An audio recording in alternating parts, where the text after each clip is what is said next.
Welcome back, everybody, and today we're doing another Monster Mayhem release, and it is 1961's Konga. So this was released by the now defunct Network Blu-ray label. Real shame that they went bust because they put out several of my favourite films, and yeah, but this unfortunately is not one of them. So yeah, it's directed by John Lamont, who in the same year as this also did The Frightened City, which is actually a fairly good crime thriller with Herbert Lom and Sean Connery.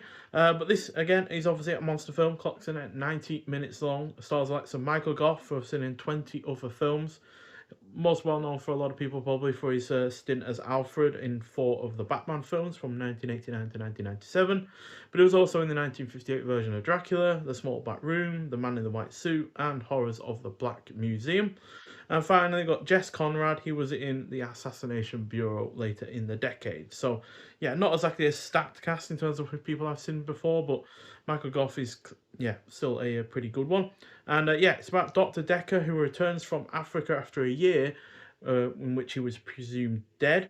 In that year, he discovered a way of growing plants and animals to an enormous size. He brings back a baby chimpanzee to test out his theory.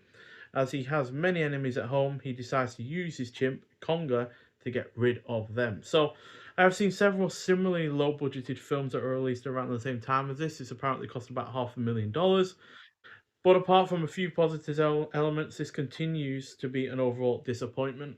It's far from the first time I've seen this, and yeah, it continually, yeah, doesn't really able to go up in my estimations, unfortunately.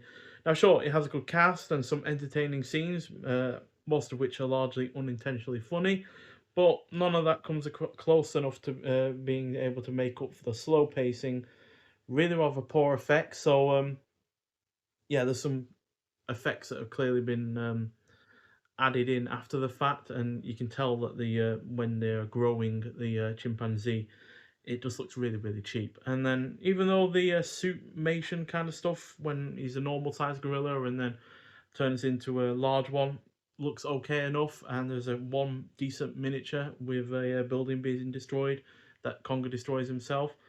The rest of it is just really, really underwhelming. He doesn't destroy anything really at all, certainly not to the extent that is shown on the poster. Big Ben does not get destroyed. We see what we've got here. We've got no cars being destroyed or double decker buses or anything like that. There are no jets that come in to save the day, and he doesn't grab a single woman either. Unlike obviously King Kong in the original film, um, yeah, that doesn't happen. He basically carries Michael Gough's character around for a good proportion of the time, where Michael Gough's character seems to be saying the same few words over and over again. And yeah, when it comes to him being beside Big Ben, he just stands there, takes a load of shots from the army, and then falls over and dies. That's it. Unlike say same year's Gorgo. So Gorgo came out the same year as this. Now, granted, that did have a free budget 3 times the size of this at 1.5 million. It's also 12 minutes shorter, so it could no doubt focus on the effects a bit more. But the effects on that are so much better, especially in terms of the miniature destruction and the like. And he and Gorgo does actually destroy Big Ben in that film as well. So yeah, there's really no excuse for this to be as poor as it is, and yeah, then you've also got the cheap production as well. For a large proportion of the time, it is just a normal sized gorilla going around killing people. The lead character played by Michael Gough is obviously deeply unlikable, whereas there's no other characters in this that are given enough growth to really be likable or that engaging. And there's ultimately a lot of build up to the finale that is, quite frankly, the definition of anticlimactic. So, yeah, it's only going to get a 2 out of 5, unfortunately. But I bought this purely because I am into my monster films. I already knew it wasn't particularly good when I bought it because I'd seen it beforehand. But yeah, that's literally the only reason it stays in my collection is that I am a big fan of the monster film genre, and this is one of the few, that had a big creature was in the UK. Obviously, we've already looked at the giant behemoth, and we looked at Go way back when that came out in 4K. So yeah, it is one of the few that is in that genre, but it's definitely the weakest of those three. Nowhere near as kind of charming as the giant behemoth, and nor does it have the effects or the levels of destruction that Gorgo had. So yeah, like I said, gets a 2 out of 5. But with this edition, we do also get a booklet with this release as well. So that is our gorilla as, you know, the advertising would like you to make you think it looks like, but that's what it looks like actually. As you can see, yeah, rather goofy and yeah, not particularly terrifying either. So yeah, in the booklet itself, there is a write-up that I'm not sure who it's by. Oh yeah, limited edition booklet written by Adrian Smith. So there are further shots of the film in there as well. So that's when he's basically a gorilla size. Don't ask me how a chimpanzee turns into a gorilla either, just by getting bigger. I'm not going to question it either.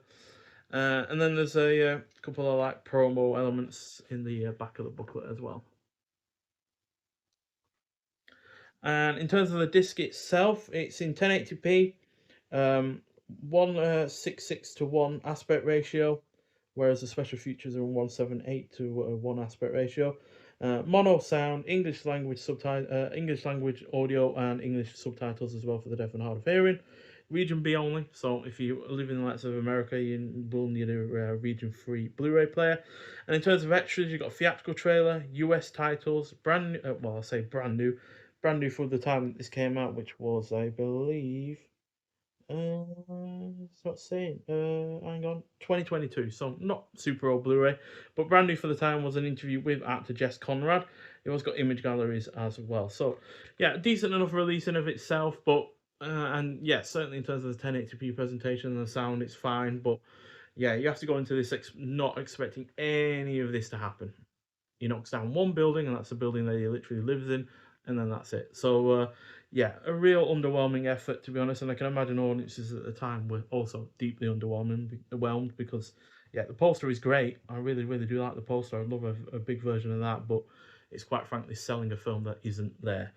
Nonetheless, so thank you for watching, and yeah, well, there's going to be probably 2 or 3 more of these Monster Mayhem videos for this month. Obviously, being May, that's the whole point of the this series of films is that it's in May and Mayhem. So yeah, hope you got the pun for last time. There's me trying to butcher it again and explaining it. But yeah, there is at least 2 or 3 that I want to go through as well that we've not looked at in the past. So yeah, but nonetheless, thank you for watching. If you have seen Konga before, let's hear your thoughts on it, and I'll see you in the next one.